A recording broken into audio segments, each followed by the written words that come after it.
Il y a près de 70 ans, il quittait tout juste les bancs de l'école. En un clin d'œil, on cessait d'être un gamin et on devenait un homme. Leur jeunesse a été marquée par les heures les plus sombres de notre histoire, la dernière année de la Seconde Guerre mondiale.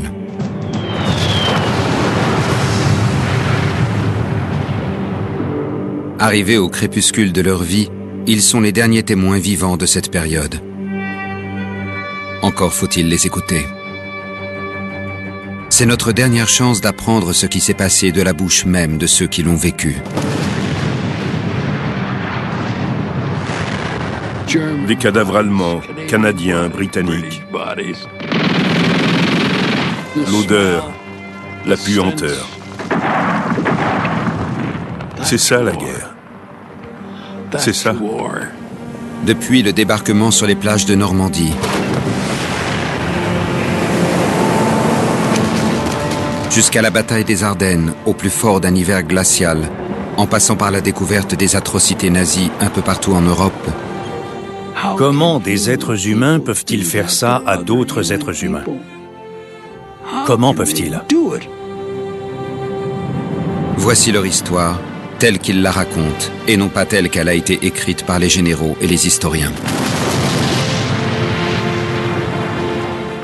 Après toutes ces années, ça me retourne encore.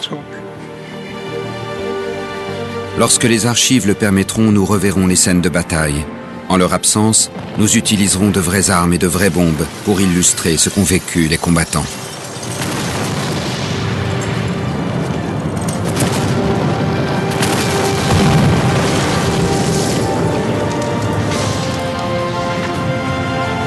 Voici l'histoire de la dernière année de la Deuxième Guerre mondiale, racontée par ces héros.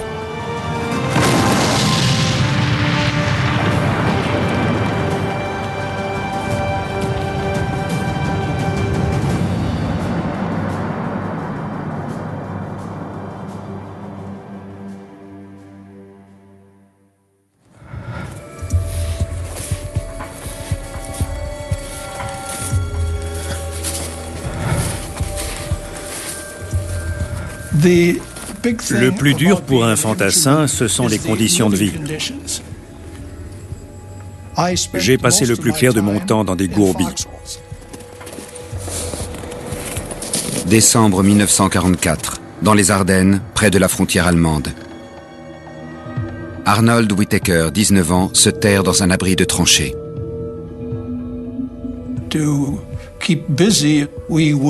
Pour s'occuper, on aménageait notre gourbie, on l'élargissait, on creusait plus profond. Et on était ingénieux, on trouvait toujours de la paille à mettre au fond.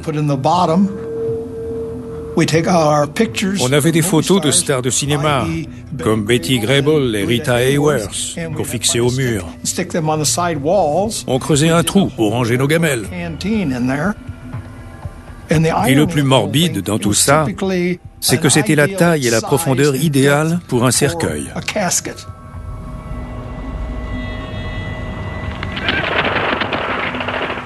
Originaire du Michigan, Arnold n'avait jamais quitté les États-Unis. Après avoir fait ses classes, il est envoyé directement au front.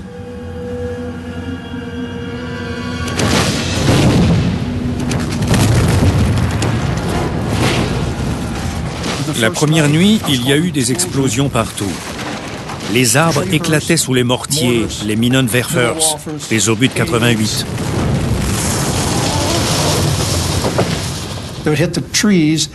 Ils touchaient les arbres, explosaient, et ça faisait comme une pluie de morceaux de métal brûlant qui vous tombaient dessus.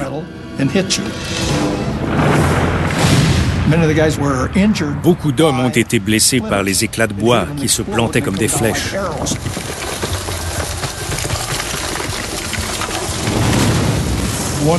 Ça m'a arraché mon casque et mon fusil M. J'étais un gosse de 19 ans qui tâtonnait à quatre pattes dans le noir. Sans casque et sans fusil, on ne sert à rien. On n'est plus rien, juste de la chair à canon.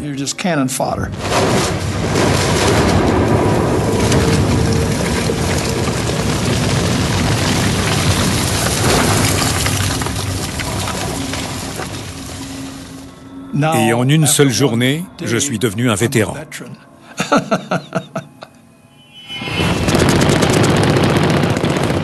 Les Alliés ont déjà combattu sur les plages du débarquement. Ont survécu aux sanglants affrontements de rue à Arnhem et repoussé les Allemands jusqu'à leurs frontières.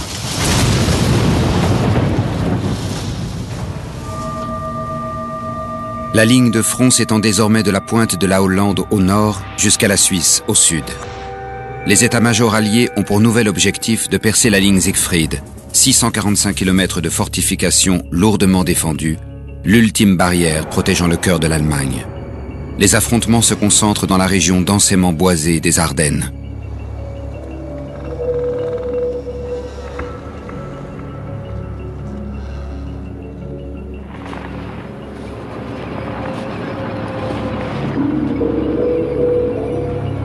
C'est l'hiver le plus froid depuis des décennies.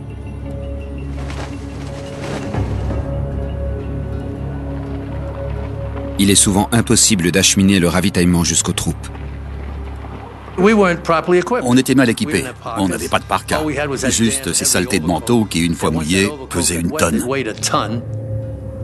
Alors, on nous disait de mettre notre imperméable en plastique par-dessus. Mais après, on ressemblait à des zombies. On ne pouvait plus bouger les bras tellement ils étaient raides. Mais on volait. Enfin, voler, on libérait, comme on disait, les parkas des Allemands. Quand on capturait des Allemands, on prenait leurs parkas. Et on a découvert que des parkas et des chapkas avaient été distribués à l'arrière. Et que les gars de l'arrière avaient tout gardé. Ceux en première ligne n'avaient rien reçu. Inutile de vous dire que quand ceux de la 82e ont été relevés et sont retournés à l'arrière, ils les ont tabassés. Dès qu'ils voyaient quelqu'un de l'arrière avec des guêtres ou une parka, ils lui filaient une raclée.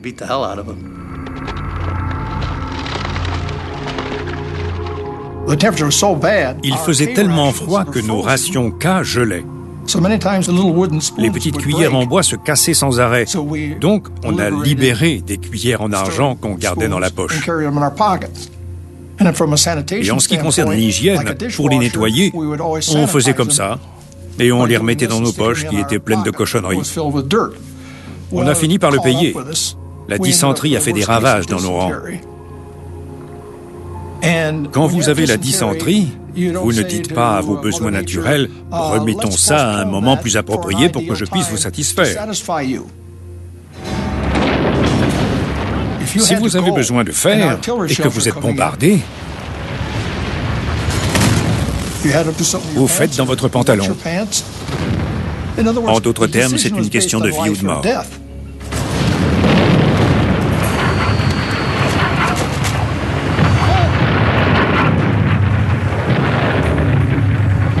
Les conditions sont terribles. Les gourbies et tranchées étroites creusées par les soldats s'avèrent inutiles.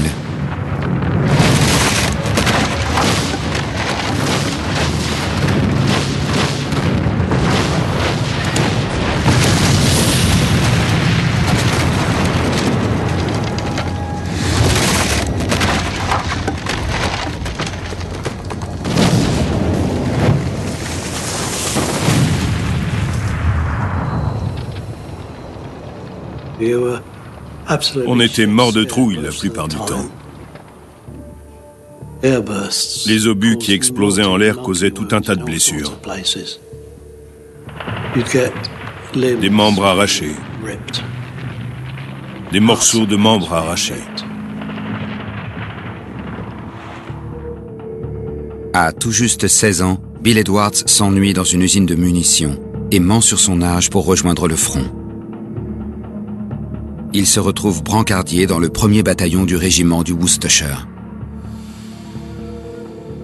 Il y avait un garçon que je connaissais assez bien et il avait eu la peau du dos entièrement arrachée, du cou jusqu'à la taille. Il souffrait terriblement. Je lui ai donné de la morphine. Impossible de panser la blessure, elle était trop étendue. Je lui ai donné de la morphine, 2 doses, et il me suppliait de l'achever. Alors je lui ai dit, « Désolé, vieux, je n'ai pas d'armes, je ne peux pas. Et de toute façon, tu vas t'en remettre. » J'ai menti. Je savais pertinemment qu'il ne s'en sortirait pas.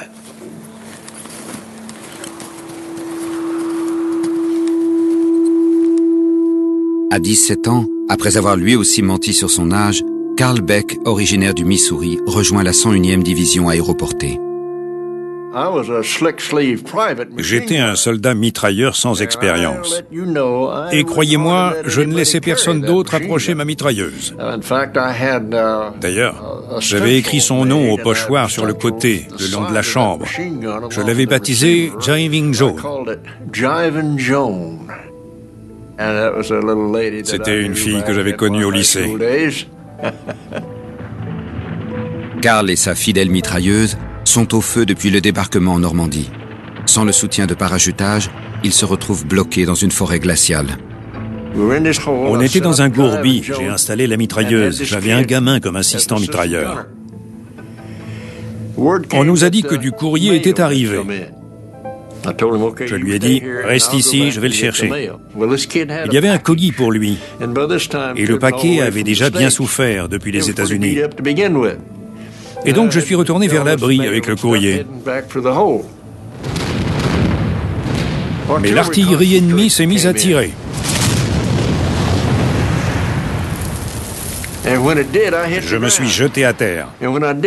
Et en tombant, le reste du colis s'est ouvert et une barre aux noix de pécan, on en fait ici en Géorgie, elles sont très caloriques et délicieuses, s'est échappée du paquet.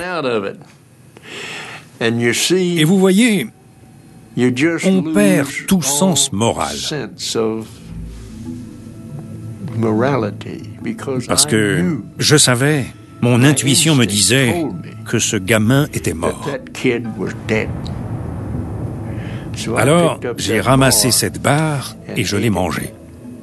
Et quand je suis revenu au gourbi, il était bien mort.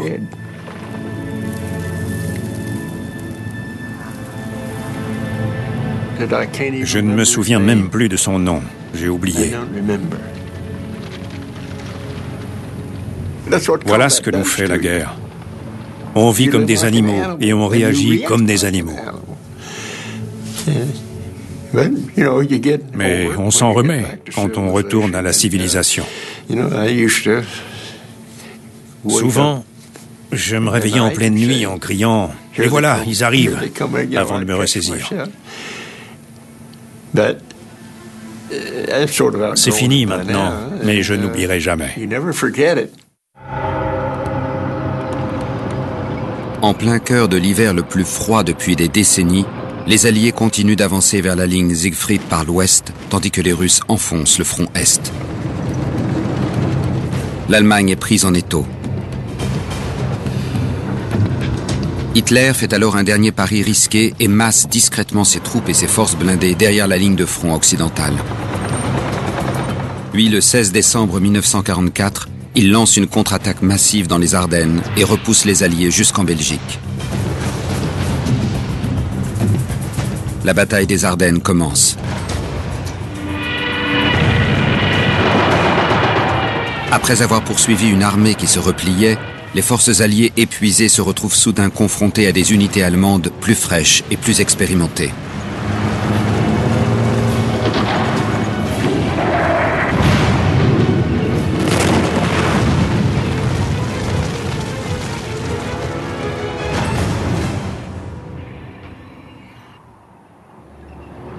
Alors qu'une division alliée se retrouve débordée, le bataillon du jeune vétéran Arnold Whittaker est envoyé en renfort. On est arrivé, tout était recouvert de neige. Et quand on s'approchait, on voyait une main qui dépassait, ou un fusil.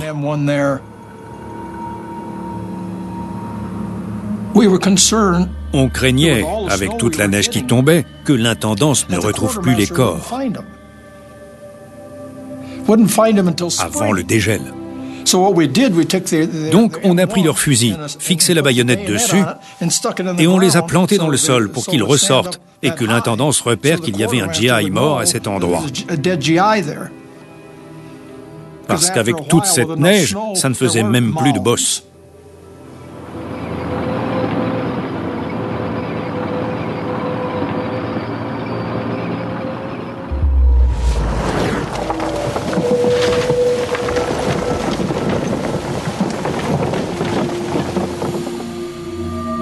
La contre-offensive a pris les Alliés par surprise.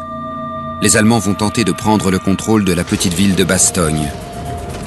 Avec 7 routes principales qui la traversent, c'est un carrefour stratégique vital.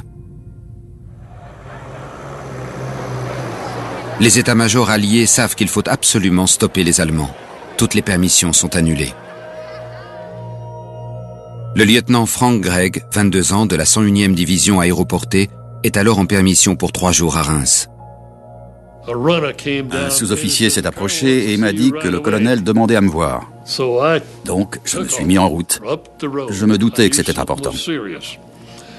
Le colonel m'a annoncé « On se déploie dès qu'on aura chargé les camions qui arrivent maintenant. Direction Bastogne.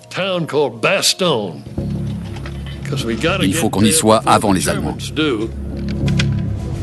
Sur ces images, les hommes de la 101e aéroportée en route pour Bastogne.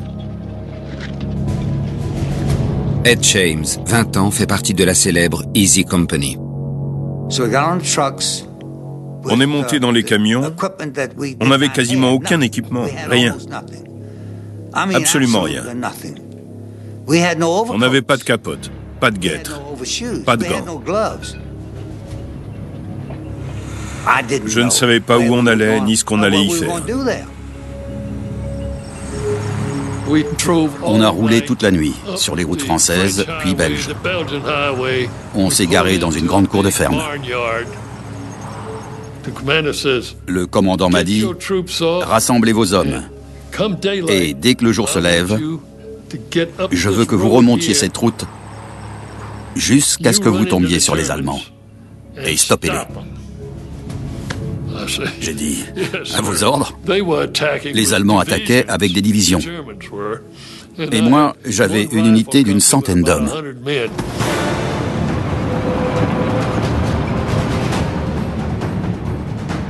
On a été encerclés dès qu'on est arrivé. Et notre unité médicale, qui se trouvait en queue de section, a été coupée du reste. Ils ont été faits prisonniers. L'unité tout entière. On était cernés par les Allemands. Ils étaient partout. 180 000 soldats.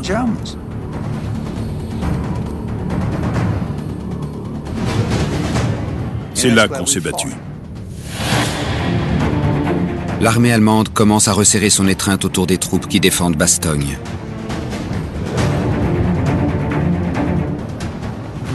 Des réfugiés arrivaient à Bastogne, venant de là où on se dirigeait. Et j'ai compris que ça voulait dire que les Allemands n'étaient pas loin derrière.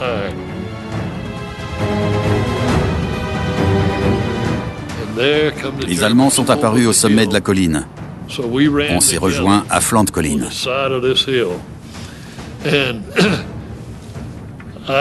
J'ai déployé mes hommes des deux côtés de la route. Les Allemands ont déployé leurs hommes des deux côtés de la route et on s'est tiré dessus le reste de l'après-midi.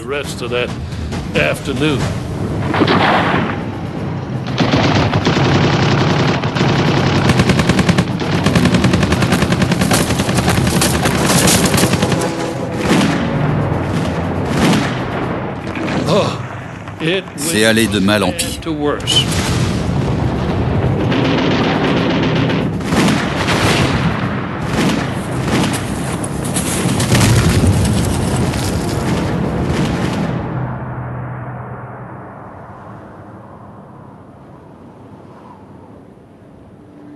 Le siège de Bastogne dure maintenant depuis plusieurs jours. Les conditions climatiques empêchent tout soutien aérien ou largage. La 101e est encerclée et coupée de tout. Parmi ces hommes, terré dans son abri de tranchée avec sa mitrailleuse, se trouve le soldat Karl Beck. On a 17 ou 18 ans, et bien sûr, on ressent de la peur de l'inconnu.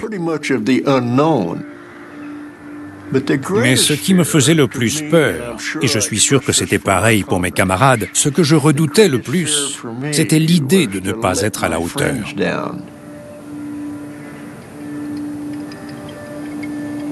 Notre commandant s'appelait Hilton. Il m'a dit, Beck, prenez votre mitrailleuse, positionnez-vous et faites une ligne de protection finale. Ça s'appelle différemment de nos jours, limite avant la zone de combat ou quelque chose comme ça. L'idée, c'était de créer des lignes de feu qui se croisent pour empêcher l'infanterie ennemie d'avancer.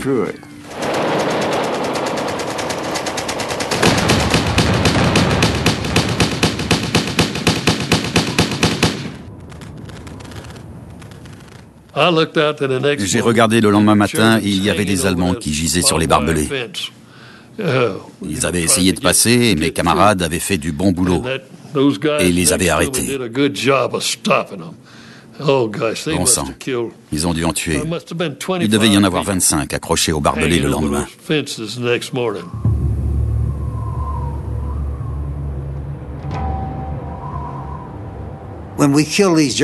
Quand on tuait des Allemands, on n'y touchait plus, parce qu'ils gelaient sur place.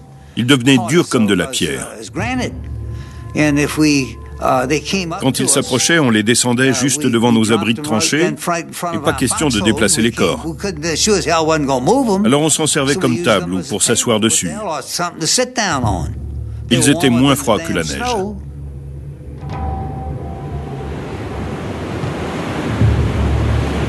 La température chute en dessous de zéro et un épais brouillard s'installe, empêchant les Américains de parachuter du matériel.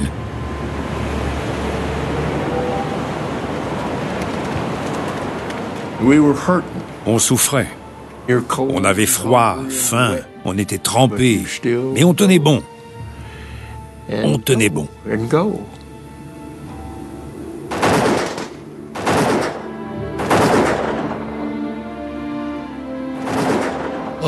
C'était dur. On était à court de vivres et presque à court de munitions.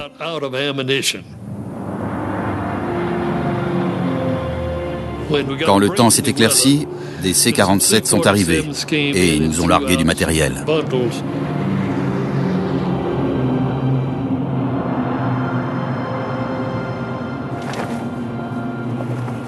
L'un de mes chefs de section m'a dit « Lieutenant, il y a un paquet pour vous. » Et à ce moment-là, j'avais de la toile de jute aux pieds, des gants que j'avais pris à un soldat allemand. C'était plutôt des mitaines. Je n'avais pas de bonnet. J'avais mon casque, bien sûr. Je n'avais pas d'écharpe et encore moins de manteau. Je me suis dit, chouette, quelqu'un m'a envoyé une écharpe, un bonnet ou des gants. J'avais hâte de l'ouvrir. Il m'a donné mon paquet, il mesurait 5 cm de large sur 20 de long. Je l'ai ouvert et c'était un stylo plume. Pile ce qu'il me fallait.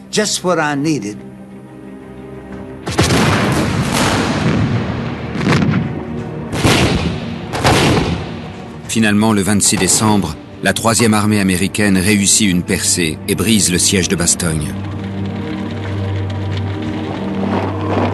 En infériorité numérique durant une semaine, Ed, Frank, Karl et leurs camarades ont pourtant réussi à retarder l'avancée allemande. Pour ceux qui ont vécu le siège de Bastogne, pas question de parler de sauvetage. On était bien contents que le siège prenne fin, croyez-moi. Mais ça n'avait rien d'un sauvetage, parce qu'on avait encore la hargne. La preuve, on est allé les affronter de nouveau dans le bois Jacques.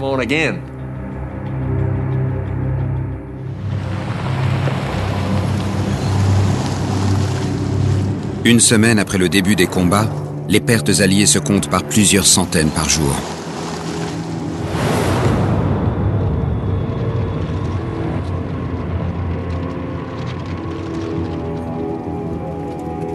Tandis que les morts et les blessés sont emportés, de jeunes appelés inexpérimentés sont envoyés au front pour les remplacer. Les remplaçants arrivaient. On faisait leur connaissance. 2 jours plus tard, ils étaient morts. On avait un taux de rotation de 70%. Nos hommes se faisaient tuer sans relâche. À 18 ans, originaire de Boston aux États-Unis, Bill Ryan a vu beaucoup de ces jeunes soldats inexpérimentés rejoindre sa section. On nous les envoyait par centaines et ils ne connaissaient rien à la guerre. Un jour, le sergent nous a demandé « Le type qui est arrivé hier, vous vous souvenez de son nom ?» On ne savait même pas son nom. Les troupes de remplacement se faisaient tuer tellement vite dans les Ardennes.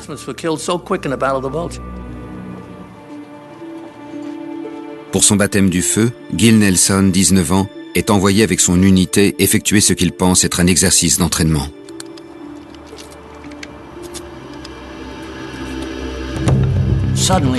Tout à coup, un coup de feu juste au-dessus de ma tête. Et j'ai entendu les mitrailleuses allemandes.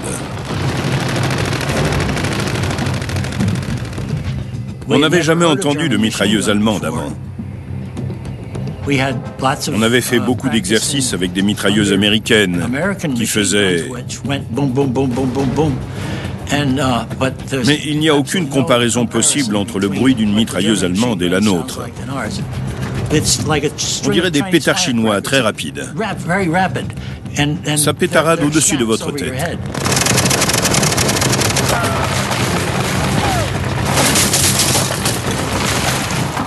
Le bruit était assourdissant.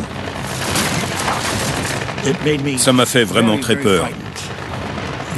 Toutes ces balles qui sifflaient au-dessus de nos têtes.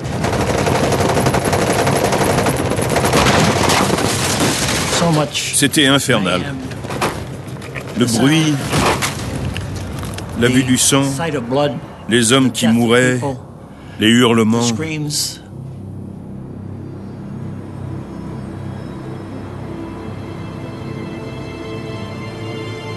Peu de temps après leur arrivée sur le champ de bataille, de nombreux frères d'armes de Gil Nelson sont tués ou blessés.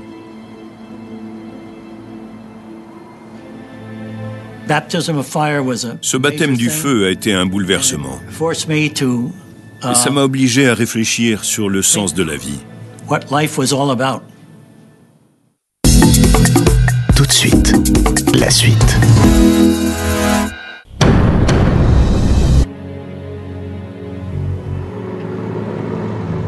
Avec tous ces soldats inexpérimentés tués au combat, un parfum de déroute plane sur les troupes du front.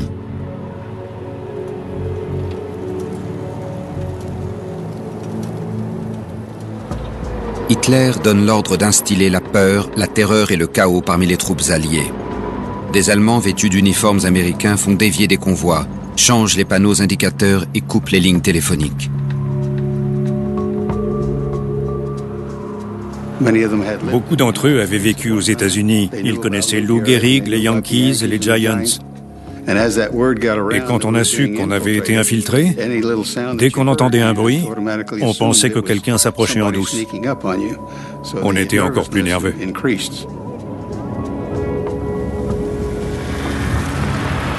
Tout le monde soupçonne tout le monde. La sécurité est renforcée. On impose des mots de passe.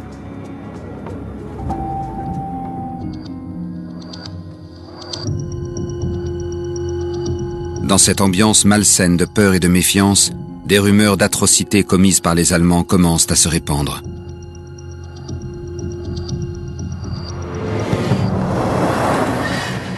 Puis le 17 décembre, dans la ville belge de Malmedy, une division de blindés SS capture une batterie d'artillerie alliée. On retrouvera la plupart de ses membres dans la neige, une balle à l'arrière de la tête. La rumeur parlait de 800 hommes, puis c'est passé à 80. Je pense qu'à ce jour, on ne sait toujours pas exactement, parce que les corps étaient gelés et il a fallu attendre le dégel pour les récupérer. Mais l'histoire s'est répandue parmi les fantassins que les SS avaient massacré ces soldats à Malmedy. Donc le mot d'ordre était « pas de prisonniers ». Si on patrouillait dans le but de capturer des Allemands pour les interroger, on ne les tuait pas. Mais s'ils s'approchaient et qu'ils jetaient leurs fusils à terre, on les descendait.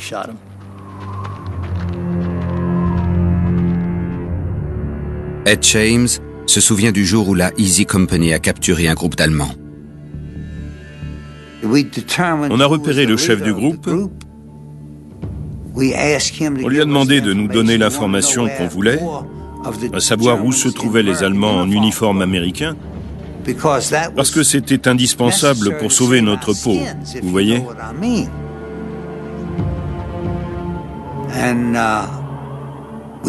On a dit qu'on lui laissait 5 secondes pour répondre, sinon on lui faisait sauter la cervelle. Et on lui a fait sauter la cervelle, Et après ça, on n'a plus eu de problème pour obtenir toutes les réponses qu'on voulait.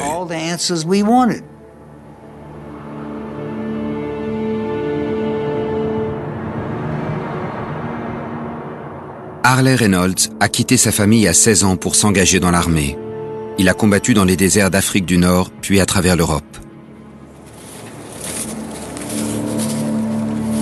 Avec son unité, il se retrouve désormais au cœur de la forêt de Hurtgen. Dans la nuit, les Allemands nous ont pris par surprise. Ils avaient conçu un fusil de type lance-fusée, mais qui lançait des grenades. On était dans un périmètre réduit, 20 à 30 mètres de distance, et c'était terrifiant. C'était la première fois qu'on y était confronté.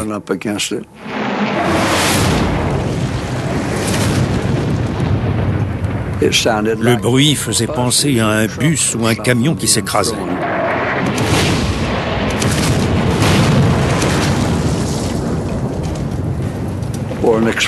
Quand quelque chose explose si près de vous, vous perdez tous vos moyens. L'onde de choc vous traverse et il faut le temps de récupérer et que tout se remette en place avant même de pouvoir bouger.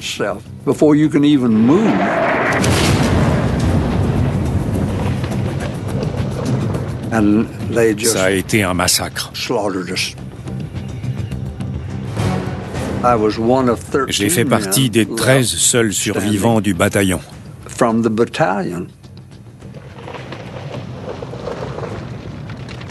Tous les autres ont été capturés, blessés ou gisent morts dans la forêt enneigée.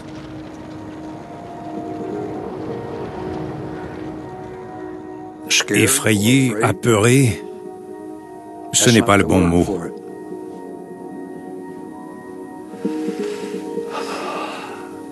J'aimerais pouvoir décrire cette peur.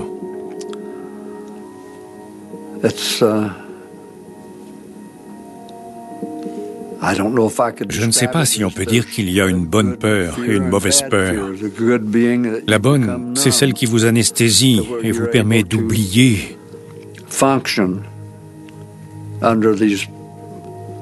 cette menace de mort.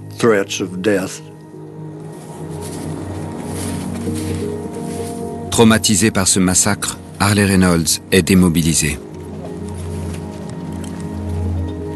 Après avoir combattu pendant 2 ans, il rentre enfin chez lui.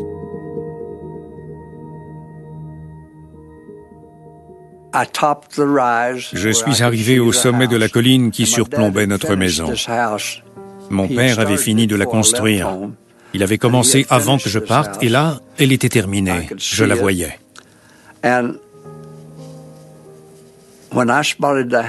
Quand j'ai vu la maison, une de mes sœurs était sur la terrasse. Elle m'a vu arriver et m'a tout de suite reconnu. Et elle a poussé un grand cri qu'on a dû entendre jusqu'au fin fond de la Virginie. Harley est revenu.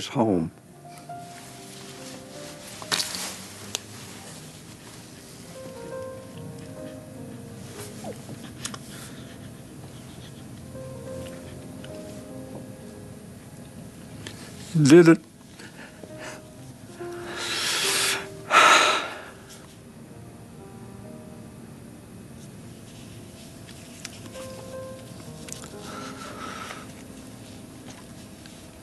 Mes parents et mes sœurs étaient à la maison.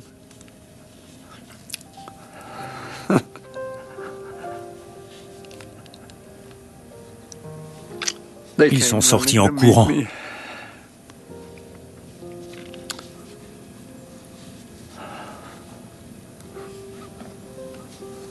Et la première chose que m'a dite mon père, c'est...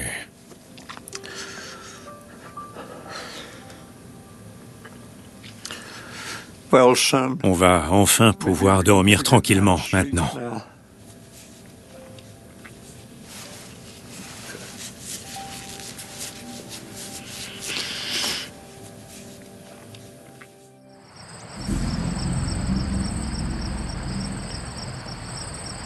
Janvier 1945.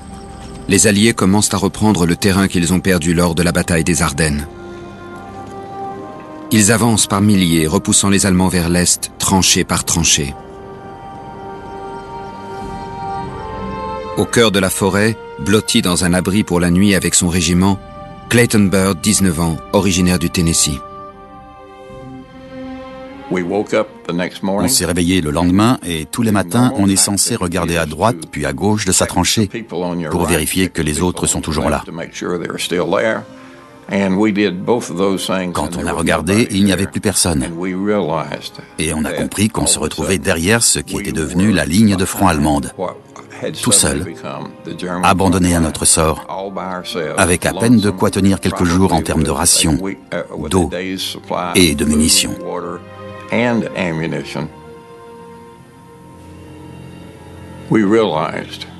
On a compris qu'on était coupé des nôtres. Pas de radio, aucun moyen de communication. Durant la nuit, la division a été attaquée et forcée de se replier. Dans la confusion, 26 hommes, dont Clayton, ont été abandonnés, oubliés par les autres. Nos familles ont toutes reçu un télégramme du ministère de la Guerre leur disant qu'on avait été soit capturés, soit tués. Ou, quoi qu'il en soit, qu'on n'était plus là.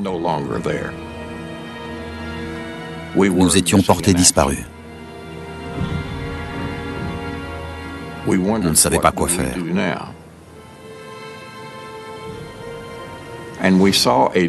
On avait vu des soldats américains ligotés à des arbres, qui avaient subi des sévices, étaient utilisés comme cible. Et on a compris que les Allemands nous réserveraient le même sort si on se rendait. On a donc décidé, à cause de ça, qu'on se battrait jusqu'à la mort.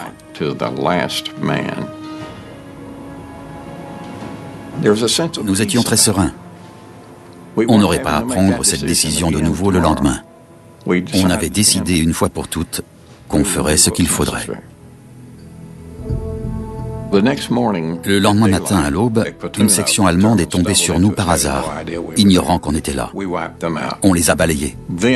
Une fois qu'ils ont su qu'on était là, ils nous ont attaqués en plein jour sur un terrain plat de 500 mètres, à découvert. Erreur tactique idiote. On les a tous tués. Alors ils ont essayé de refaire la même chose de nuit. Ils ont lancé une fusée éclairante juste avant l'attaque pour voir notre position. Mais par erreur, ils ont tiré trop court d'une centaine de mètres. Et ça nous a servi à nous pour les descendre.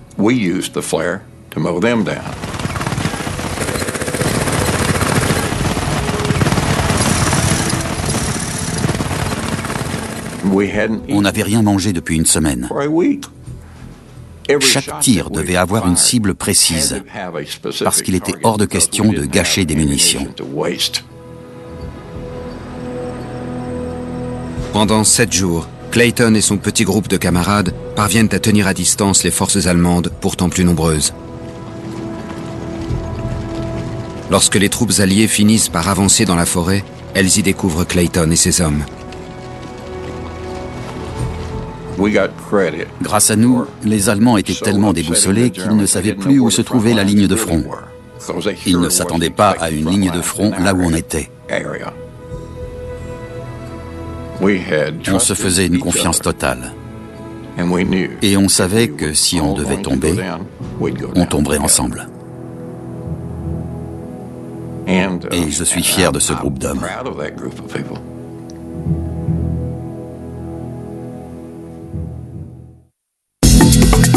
Tout de suite, la suite.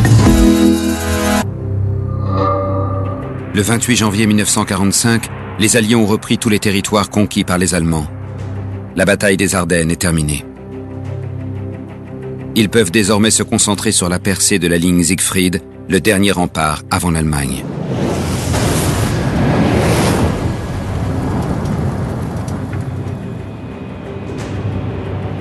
Sur 645 km, les troupes alliées se heurtent à des dents de dragons anti-chars et des barbelés reliés par un réseau de plus de 1800 blocos lourdement armés.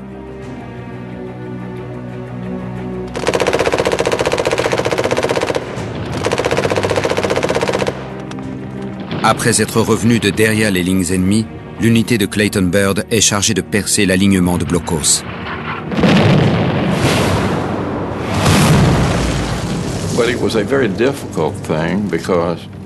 Mais c'était très difficile, parce qu'on voulait arriver à les atteindre par la meurtrière qu'ils utilisent pour tirer.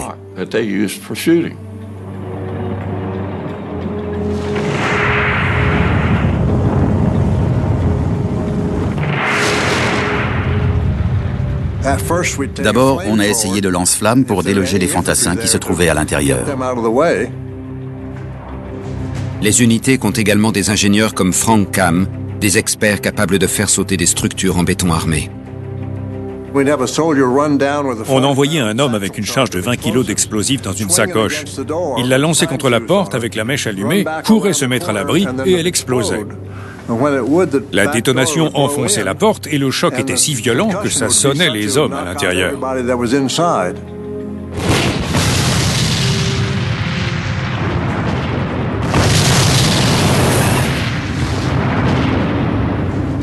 Puis les hommes pénétraient dans le blocos et en prenaient le contrôle.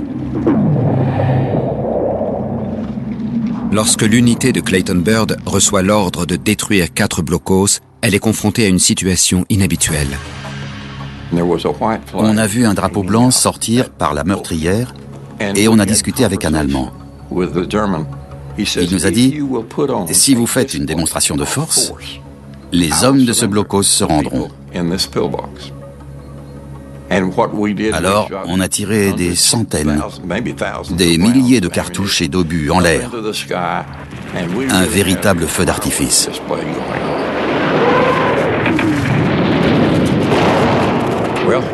Il s'est rendu. En voyant ça, les hommes de 2 autres blocos ont décidé de se rendre aussi. Le lendemain matin, les hommes de la 4e casemate se rendent également. On s'était rendu maître de 4 blocos sans verser une seule goutte de sang.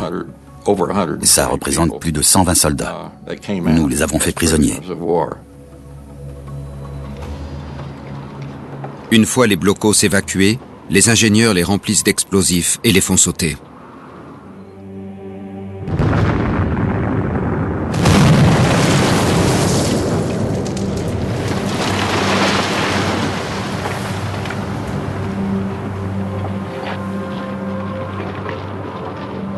La ligne Siegfried en ruine, les Alliés peuvent désormais avancer vers le Rhin, dernier obstacle avant d'atteindre le cœur du Troisième Reich.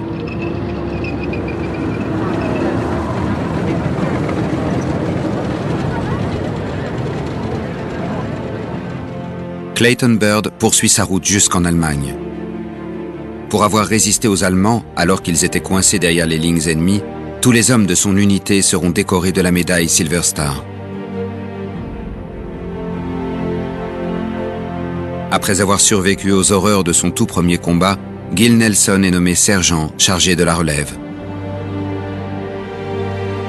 Blessé par un tir de mortier durant le siège de Bastogne, Carl Beck continue sa route jusqu'en Allemagne avec sa fidèle mitrailleuse Chiving Joan.